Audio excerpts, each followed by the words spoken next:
खबरों में आगे बढ़ेंगे। सीएम पुष्कर सिंह धामी के आज कई कार्यक्रम रहने वाले हैं। सीएम धामी का नैनीताल के दौरे का आज दूसरा दिन है। वीर बाल दिवस कार्यक्रम में वो शिरकत करेंगे और इसमें 24वां वन विकास मेला भी आयोजित होगा, जिसमें शिरकत करेंगे। चमोली में सैमल डाला मैदान में कार्यक्रम रहने वाला है। वन विकास मेले में भी शिरकत करेंगे। देहरादून में भी वीर बाल दिवस कार्यक्रम आयोजित होगा, जिसमें बतौर मुख्य अतिथि शिरकत करेंगे। और ऐसे में वीर बाल दिवस के मौके पर देखिए जो कार्यक्रम आयोजित हुआ उसमें सीएम पुष्कर सिंह धामी पहुंचे। तस्वीरें आपको दिखा रहे हैं, जहां पर उनके साथ तमाम अन्य गणमान्य जन भी मौजूद हैं और माथा टेकने के लिए वो पहुंचे हैं यहां पर। और जैसे कि आपको तस्वीरों में भी नजर आ रहे हैं, और ये कार्यक्रम वीर बाल दिवस के मौके पर देश में जगह जगह पर आयोजित किए जा रहे हैं। ऐसे में उत्तराखंड में भी विशेष कार्यक्रम आयोजित हुआ है, जहां पर तस्वीरें आपने देखी किस तरीके से गुरुद्वारे में सीएम पुष्कर सिंह धामी पहुंचे थे माथा टेकने के लिए। और वीर बाल दिवस पर पूरे देश में जगह जगह पर भिन्न भिन्न कार्यक्रम जो है आयोजित किए गए हैं।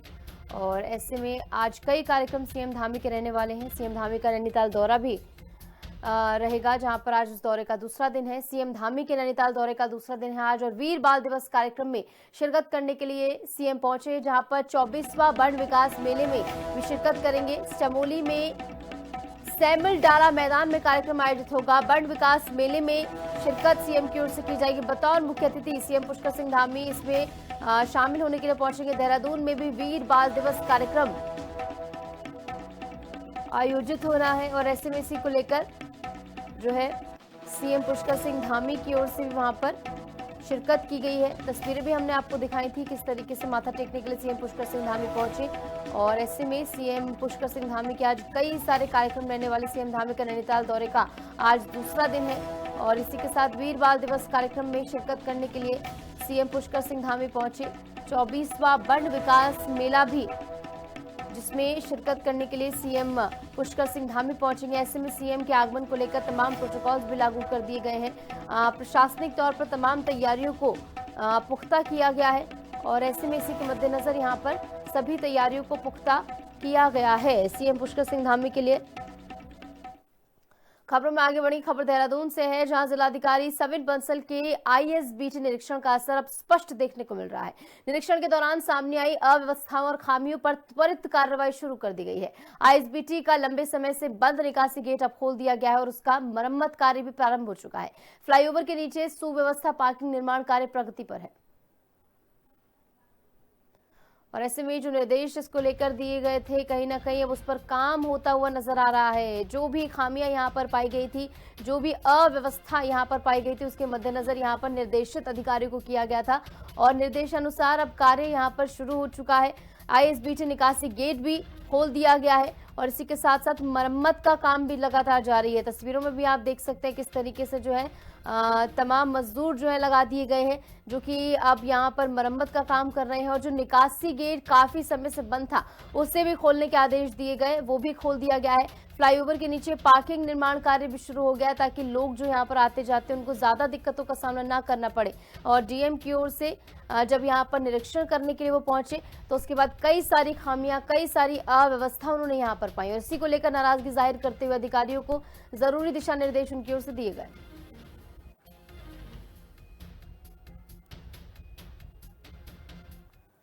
बढ़ेंगे आगे। मुख्यमंत्री पुष्कर सिंह धामी की सरकार ने उत्तराखंड वासियों को विकास के साथ साथ राहत की भी सौगात दी है। सीएम धामी की अध्यक्षता में हुई कैबिनेट बैठक में 11 अहम प्रस्तावों को मंजूरी दी गई। सीएनजी और पीएनजी पर वैट 20% से घटाकर 5% कर दिया गया है। धराली आपदा प्रभावित सेब किसानों से 51 रुपए प्रति किलोग्राम की दर से खरीद होगी। लोक कलाकारों की पेंशन दोगुनी यानी कि 6000 रुपए की गई है। भवन नक्शा प्रक्रिया सरल हुई है। उद्योगों को बढ़ावा और भर्तियों में बदलाव, पेंशन सुधार और प्रेस क्लब भवन हस्तांतरण और स्वास्थ्य क्षेत्र में 100% इलाज लाभ जैसे फैसले इस दौरान लिए गए हैं। देखिए खास रिपोर्ट। विकास पथ पर धामी सरकार, कैबिनेट में 11 प्रस्ताव स्वीकार। धामी कैबिनेट की बड़ी बात, विकास के साथ दी सौगात। मुख्यमंत्री पुष्कर सिंह धामी की सरकार उत्तराखंड की जनता को महंगाई से मुक्ति दिलाने और मूलभूत सुविधाओं को जनता तक पहुंचाने में जी जान से जुटी है। इसी कड़ी में धामी सरकार ने कई बड़े फैसले लिए। धामी कैबिनेट ने अपने फैसले को जहां एक तरफ विकास की इबादत लिखी तो वहीं दूसरी तरफ जनता को सौगात भी दी। धामी मंत्रिमंडल ने इस बार 11 महत्वपूर्ण प्रस्तावों पर मुहर लगाई है। ये जो निर्णय है ये सीधा जो आम जनता है उन तक लाभ पहुंचाएंगे। ऐसे में देखा गया कि तमाम क्षेत्र, चाहे स्वास्थ्य हो, शिक्षा हो, आवास हो या अन्य क्षेत्र हो, वहां उनको देखते हुए, विकास को देखते हुए निर्णय लिए गए हैं। मुख्यमंत्री पुष्कर सिंह धामी की अध्यक्षता में राजधानी देहरादून में कैबिनेट की बैठक में कुल 11 महत्वपूर्ण प्रस्तावों को मंजूरी दी गई। बैठक के बाद प्रमुख सचिव मीनाक्षी सुंदरम ने कैबिनेट के फैसलों की जानकारी दी और वहीं इस दौरान डीजी सूचना बंसीधर तिवारी भी मौजूद रहे। सरकार का दावा है कि इन फैसलों का सीधा लाभ आम जनता, किसान, लोक कलाकार, उद्योग और स्वास्थ्य सेवाओं से जुड़े लोगों को मिलेगा। धामी कैबिनेट ने आम जनता को बड़ी राहत देते हुए नेचुरल गैस, धामी सरकार की सौगात, CNPN पर वैट 20% से घटाकर 5%। फैसलों से उद्योगों की उत्पादन लागत कम होगी, उपभोक्ताओं को सस्ती गैस उपलब्ध होगी। यह कदम राज्य में हरित ऊर्जा को बढ़ावा देगा। जो कंप्रेस्ड नेचुरल गैस हैं PNG और CNG, इन दोनों पर वैट का प्रतिशत कम किया गया है, 20% से घटा करके 5% किया गया है। यह हरित ऊर्जा को बढ़ावा देने के लिए किया गया है। धराली आपदा से प्रभावित किसानों को संबल देते हुए धामी सरकार ने सेब उत्पादकों के लिए बड़ा फैसला लिया। अब सरकार रॉयल डिलीशियस सेब 51 रुपए प्रति किलो की दर से खरीदेगी। सरकार के इस फैसले से किसानों को उनकी उपज का उचित मूल्य मिलेगा। इसी के साथ लोक संस्कृति को संरक्षण देते हुए कैबिनेट ने लोक कलाकारों को भी बड़ी सौगात दी है। इससे राज्य के कलाकारों को आर्थिक सुरक्षा और सम्मान मिलेगा। धामी सरकार की सौगात, धामी कैबिनेट ने लोक कलाकारों की मासिक पेंशन बढ़ाई। मासिक पेंशन 3000 रुपए से बढ़ाकर 6000 रुपए की गई। 51 रुपए प्रति किलोग्राम जो है रॉयल डिलीशियस सेब के लिए, और रेड डिलीशियस सेब के लिए 45 रुपए प्रति किलोग्राम।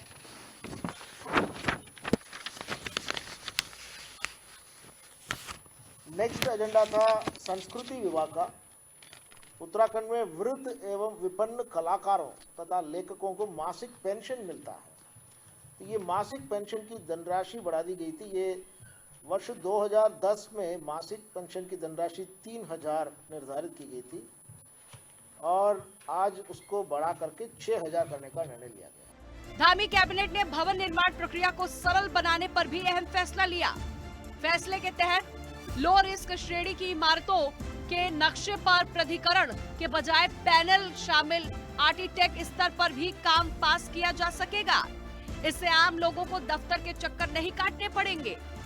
धामी कैबिनेट ने उद्योगों और निवेशों को बढ़ावा देने के लिए औद्योगिक इकाइयों के बायलॉज में संशोधन कर ग्राउंड कवरेज बढ़ाने की मंजूरी दी। इससे पर्यटन, उद्योग, रोजगार को गति मिलेगी। इसी के साथ सिंचाई और लोक निर्माण विभाग के वर्क चार्ज के तहत किए गए कार्यकाल को अब पेंशन गणना में शामिल किया जाएगा। धामी कैबिनेट के अहम फैसले, कैबिनेट में बांस एवं रेशा विभाग के ढांचे में बदलाव को मंजूरी। भर्तियों को लेकर बड़ा बवाल करते हुए सरकार ने निर्णय लिया। सरकारी विभागों में आउटसोर्सिंग या ओपन मार्केट से होगी भर्ती। प्रेस क्लब में मौजूदा वन को सूचना विभाग को दिया जाएगा। सूचना विभाग द्वारा नए प्रेस क्लब भवन का निर्माण कराया जाएगा। अटल आयुष्मान और गोल्डन कार्ड योजना में 100% लाभ का फैसला। मेडिकल कॉलेजों के प्रोफेसर, एसोसिएट प्रोफेसर की सेवा आयु 62 वर्ष की गई। दुर्गम और अति दुर्गम क्षेत्रों में तैनात डॉक्टरों को 50% अतिरिक्त भत्ता मिलेगा। कैंसर इंस्टीट्यूट के 4 नए पदों के सृजन को भी मंजूरी दी गई। माना जा रहा है धामी सरकार का ये फैसला राज्य में सुशासन, जन कल्याण और विकास की दिशा में एक बड़ा कदम साबित होगा। आम जनता से लेकर किसान, कलाकार, उद्योग और स्वास्थ्य सेवाओं से जुड़े हर वर्ग को इस निर्णय से सीधा लाभ मिलेगा। इसी तरीके से तमाम क्षेत्रों को ध्यान में रखते हुए ये 11 प्रस्तावों पर मुहर लगी है और उम्मीद यही है कि ये जब ग्राउंड पर उतरेंगे तो उत्तराखंड का विकास होता नजर आएगा। देहरादून से कैमरा पर्सन विजेंद्र तुड़ी के साथ मैं शुभांगी बठिंडी। खबरों में आगे बढ़ेंगे। उत्तराखंड के चर्चित अंकिता हत्याकांड को लेकर एक बार फिर राजनीतिक माहौल गर्मा गया है। सोशल मीडिया पर बीजेपी के पूर्व विधायक सुरेश राठौर की कथित पत्नी द्वारा किए गए पोस्ट में बीजेपी के वरिष्ठ नेता दुष्यंत कुमार गौतम पर गंभीर आरोप लगाए गए हैं। इन आरोपों के सामने आने के बाद सियासी बयानबाजी तेज हो गई है। कांग्रेस के मुख्य प्रवक्ता गरिमा मेहरा दसौनी ने भाजपा सरकार पर चुप्पी साधने का आरोप लगाया है। उन्होंने कहा कि ये एक बच्ची के न्याय का सवाल है और धार्मिक सरकार की आगे आकर सच्चाई स्पष्ट उन्हें करनी चाहिए, ये बात उनकी ओर से कही गई है।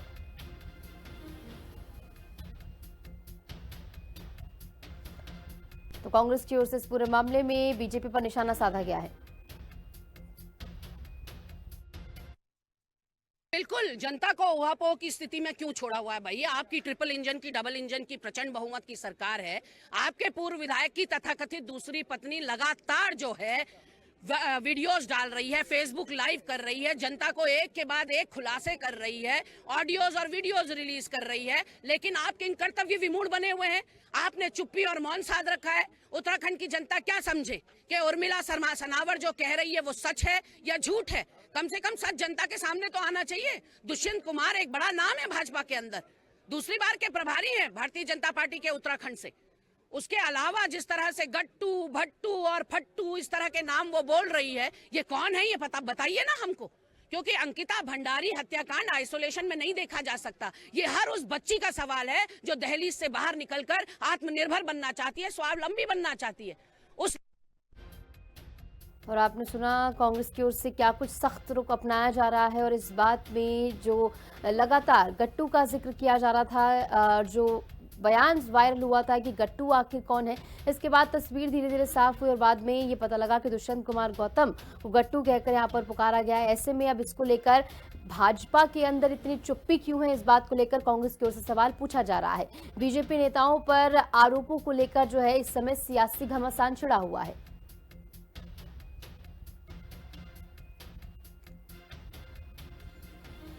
और इस बीच हमारे साथ हमारी सहयोगी दीपिका भंडारी जुड़ गए ज्यादा जानकारी के साथ देहरादून से। तो दीपिका, ये पूरा मामला जो है लगातार अब और ज्यादा बड़ा होता हुआ नजर आ रहा है। गट्टू का जिक्र जिस बात को लेकर किया जा रहा था कि आखिर कौन है, एक समय पर ये सवाल था, लेकिन अब कहीं ना कहीं दुष्यंत कुमार गौतम को ही गट्टू जो है बताया जा रहा है और उन्हीं पर लगातार जो है कांग्रेस हमलावर होती हुई नजर आ रही है। और इसमें जो भाजपा की ओर से चुप्पी है, इस पर सबसे बड़ा प्रश्न चिन्ह खड़ा हो रहा है। जी बिल्कुल, देखिए अंकिता भंडारी हत्याकांड मामले को आज जो है 3.5 साल हो गए हैं, लेकिन जो वीआईपी है, आखिरकार वीआईपी कौन है? क्योंकि अंकिता भंडारी ने अपने दोस्त को जो व्हाट्सएप चैट किया था उसमें उसने जिक्र किया था कि कोई वीआईपी आ रहा है जो उससे एक्स्ट्रा सर्विस मांग रहा है और उसने उसके लिए साफ इनकार कर दिया, जिसके बाद उसकी हत्या हो जाती है। उसका जो शव है वो बैराज में मिलता है ऋषिकेश में। तब से लगातार अब तक ये सवाल खड़े हो रहे थे कि आखिरकार वो वीआईपी कौन है। और अब इस मामले ने और तूर पकड़ लिया है जब जो विधायक है भाजपा के, जो पूर्व विधायक है भाजपा के सुरेश राठौर, उनकी जो कथित पत्नी है जो एक एक्टर भी है उर्मिला सनावर, वो लगातार वीडियोस वायरल कर रही है और उसने बकायदा ऑडियो भी वायरल की है जिसमें ये कहा गया है, जिसमें सुरेश राठौर और वो जिक्र कर रहे हैं कि आखिरकार वो वीआईपी जो है दुष्यंत कुमार गौतम थे। हालांकि ये आरोप जो है उर्मिला सनावर ने लगाया है कि वो गट्टू दुष्यंत कुमार गौतम थे और जो पूर्व विधायक है भाजपा के वो साफ नाम लेते हुए नजर आ रहे हैं कि दुष्यंत कुमार गौतम जो है उससे एक्स्ट्रा सर्विस जो है अंकिता भंडारी से मांग रहे थे, लेकिन वो मना कर रही थी। कहीं ना कहीं पारा जो है वो चढ़ गया है। 2027 के चुनाव से पहले कांग्रेस को एक कड़ा मुद्दा मिल गया है कि अंकिता भंडारी हत्याकांड में आखिरकार वो वीआईपी अगर वो दुष्यंत कुमार गौतम था तो आखिरकार उस पर कार्रवाई क्यों नहीं हुई। इसी को लेकर के कल हरीश रावत जो है सड़कों पे उतरे थे, तमाम जो कांग्रेसी है वो सड़क पे उतरे थे। जब भाजपा के प्रदेश अध्यक्ष से सवाल किया गया तो उन्होंने साफ तौर पर कहा है कि ये सिर्फ पब्लिकली जो है स्टंट है, पब्लिसिटी पाने का एक स्टंट है। जो आरोप है वो निराधार है। इतने बड़े पार्टी के जो नेता है उस पर बिना सबूत के आरोप लगाना गलत है। और 2 मुकदमे भी देखिए दर्ज हुए हैं, हरिद्वार में भी मुकदमा दर्ज हुआ है और देहरादून में भी सुरेश राठौर समेत उर्मिला सनावर पर मुकदमा दर्ज हुआ है क्योंकि उन्होंने झूठे आरोप लगाए हैं। ये कहना है भाजपा का। भाजपा का साफ तौर पर ये कहना है कि पूरे सबूत के साथ आप आइए, कोर्ट में मिलिए, तब जो है कार्रवाई होगी। हालांकि इससे जो है कांग्रेस कह रही है कि उर्मिला सनावर कई ऐसे गहरे राज जानती है, लेकिन भाजपा जो है इसे नकार रही है। यानी कि ऐसे में भाजपा दीपिका, साफ तौर पे पुलिस इनकार की क्या कर रही है कि भागीदारी इस इसमें होगी? एक तरफ आरोप लगाया जा रहा है तो दूसरी ओर खंडन किया जा रहा है, लेकिन पुलिस की ओर से जांच इस पूरे मामले में कब शुरू होगी? कि जब दुष्यंत कुमार गौतम का नाम इस बीच में आ रहा है तो क्या पूछताछ का सिलसिला आगे बढ़ेगा इस मद्देनजर? देखिए, इस मामले में जो है 3 जो आरोपी हैं उनको आजीवन कारावास की सजा जो है वो हो चुकी है और वो जेल में है। लेकिन वीआईपी को लेकर जिस जंग छिड़ी हुई है, इसको लेकर के कांग्रेस ये चाहती है कि इसमें मुकदमा दर्ज हो और गिरफ्तारियां भी हो जिन जिनके नाम सामने आए हैं। रिकॉर्डिंग में एक वरिष्ठ नेता जो है भाजपा का, उसका नाम भी लिया गया है, अजय कुमार का, जो कि अभी प्रभारी मंत्री यहाँ पर हैं और बड़ा पद संभाल रहे हैं। इससे पहले वो संगठन में कई बड़े पद उनके पास थे। लेकिन कहीं ना कहीं देखिए, दबाव मुझे लगता है पुलिस के ऊपर है, भाजपा का, सरकार, क्योंकि अभी तक कोई मुकदमा दर्ज नहीं हुआ है, कोई शिकायत नहीं ली गई। हाँ, उर्मिला जो सनावर है जिसने ये आरोप लगाया, उस पर मुकदमा हो गया है और जिसे वो अपना पति बताती हैं, सुरेश राठौर, पूर्व भाजपा के विधायक, उन पर भी मुकदमा हो गया है। लेकिन फिलहाल जो है पुलिस की जांच उस और नहीं है कि आखिरकार ये गट्टू कौन था और अगर जो ऑडियो वायरल की गई है उसकी सच्चाई क्या है, वो झूठी है, सही है या एआई से जनरेटेड है। फिलहाल पुलिस ने इस मामले में जो है ऐसा कोई जांच नहीं की है, ना ही कोई मुकदमा दर्ज किया है। उल्टा उर्मिला पर और सुरेश राठौर पर मुकदमा हो गया है। तो कांग्रेस का भी विरोध कर रही है। कांग्रेस ये कह रही है कि भाजपा जो है गट्टू को बचा रही है और जो वरिष्ठ नेता भाजपा जिनके नाम आए उनको बचाने की कोशिश कर रही है। बिल्कुल, इस पूरे मामले में कार्रवाई देखना बेहद महत्वपूर्ण है, किस तरीके से आगे बढ़ेगी। बहुत बहुत शुक्रिया, आप जुड़ी तमाम जानकारी आपने हमारे साथ साझा की है। तो कुल मिलाकर इस पूरे मामले में अब जो है लगातार सियासी पारा चढ़ता हुआ नजर आ रहा है, आरोप प्रत्यारोप का सिलसिला भी लगातार जारी है। खबरों में आगे बढ़ेंगे। उत्तराखंड में उर्मिला सनावर की वीडियो पोस्ट से मचे बवाल के बीच पूर्व सीएम और हरिद्वार सांसद त्रिवेंद्र सिंह रावत के बयान से बीजेपी और ज्यादा घिर गई है। त्रिवेंद्र रावत ने अंकिता हत्या मामले में बीजेपी के केंद्रीय महामंत्री दुष्यंत गौतम का नाम सामने आने को बेहद गंभीर बताया है। त्रिवेंद्र रावत ने कहा कि ऐसे कृत्य समाज पर धब्बा है और इसमें दोषी चाहे जो कोई भी हो उसे बख्शा नहीं जाना चाहिए। बीजेपी सांसद के बयान को लेकर कांग्रेस ने बीजेपी पर हमले तेज कर दिए हैं। रिपोर्ट देखिए। अंकिता हत्या मामले पर गरमाई सियासत, त्रिवेंद्र के बयान से बीजेपी की बड़ी मुसीबत। बीजेपी राष्ट्रीय महामंत्री का मामले में नाम आया। त्रिवेंद्र बोले, दोषी कोई हो नहीं जाए बख्शा। पूर्व विधायक सुरेश राठौर की पत्नी होने का दावा करने वाली उर्मिला सनावर की वीडियो पोस्ट पर उत्तराखंड की सियासत गरमाई हुई है। उर्मिला सनावर ने वीडियो पोस्ट में बीजेपी के राष्ट्रीय महामंत्री और उत्तराखंड प्रभारी दुष्यंत गौतम को अंकिता भंडारी हत्याकांड में कथित वीआईपी बताया है, जिस पर कांग्रेस ने बीजेपी पर हल्ला बोल दिया है। वहीं इस मामले पर बीजेपी के हरिद्वार सांसद और पूर्व सीएम त्रिवेंद्र सिंह रावत के बयान ने बीजेपी की मुसीबत और बढ़ा दी है।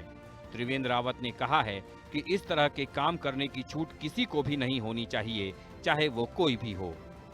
त्रिवेंद्र रावत ने कहा कि ऐसे मामले समाज पर धब्बा हैं और इसमें शामिल शख्स चाहे कितना भी बड़ा क्यों न हो, उसे बख्शा नहीं जाना चाहिए। त्रिवेंद्र रावत के बयान को लेकर कांग्रेस ने बीजेपी पर हमले तेज कर दिए हैं। कांग्रेस का कहना है कि त्रिवेंद्र रावत ने वही कहा है जो हर किसी के मन में है और इस मामले में न्याय मिलने तक कांग्रेस इस लड़ाई को जारी रखेगी। कोई भी हो, इस तरह का काम करने की, इस तरह के गलत काम करने की किसी को भी छूट नहीं होनी चाहिए। कोई भी हो, मेरा बच्चा हो, मेरा भाई हो, किसी को भी छूट नहीं होनी चाहिए। समाज की छवि खराब करने का काम ये नहीं होना चाहिए, इससे समाज पर धब्बा लगता है। तो ये मैं इसको व्यक्तिगत रूप से भी मेरे को बहुत तकलीफ इस सारे विषय को लेकर के। मैंने पहले भी इसमें अपनी बात कही है जब ये घटना घटित हुई थी। आज भी मैं कहता हूँ कि बहुत गंभीर मसला है और इस पर कोई भी दोषी है उसको बख्शा नहीं जाना चाहिए। कोई भी हो, चाहे कितना बड़ा हो, उसको बख्शा नहीं जाना चाहिए। हाँ, उन्होंने बहुत महत्वपूर्ण बात कही है। उन्होंने वो बात कही है जो सबके मन में है और हम भी उसी मांग को कर रहे हैं। इसीलिए मैंने आज ये जो हमारा 7 दिन का कार्यक्रम है उसको आज यहीं पर रोका है। मैं जनवरी में फिर प्रारंभ करूंगा और हम अंकिता वाले मामले में फोकस करेंगे और लड़ेंगे, क्योंकि वो जो अंकिता की हत्या है वो उत्तराखंड के स्वाभिमान और गरिमा की हत्या है। उर्मिला सनावर के वीडियो पोस्ट ने बीजेपी को पहले ही असहज कर रखा था और अब बीजेपी सांसद त्रिवेंद्र रावत के बयान से बीजेपी चौतरफा घिर गई है। वहीं पहले से हमलावर कांग्रेस को बीजेपी पर हमले और तेज करने का मौका मिल गया है। ऐसे में देखना होगा कि गले की फांस बन चुके इस मामले से बीजेपी कैसे पार पाती है। देहरादून से संवाददाता दीपिका भंडारी और शुभांगी भट्ट के साथ ब्यूरो रिपोर्ट, हिंदी खबर। और फिलहाल के लिए मेरे साथ इस बुलेटिन में इतना ही, लेकिन उससे पहले आपको छोड़ जाते हैं इन तस्वीरों के साथ, जहां नैनीताल में सीएम पुष्कर सिंह धामी पहुंचे। वीर बाल दिवस के मौके पर गुरुद्वारे में सीएम पुष्कर सिंह धामी पहुंचे। तस्वीरें दिखाएंगे।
धन गुरु नानक, धन गुरु नानक, धन गुरु नानक, धन गुरु नानक, धन गुरु नानक, धन गुरु नानक, धन गुरु नानक, धन गुरु नानक, धन गुरु नानक, धन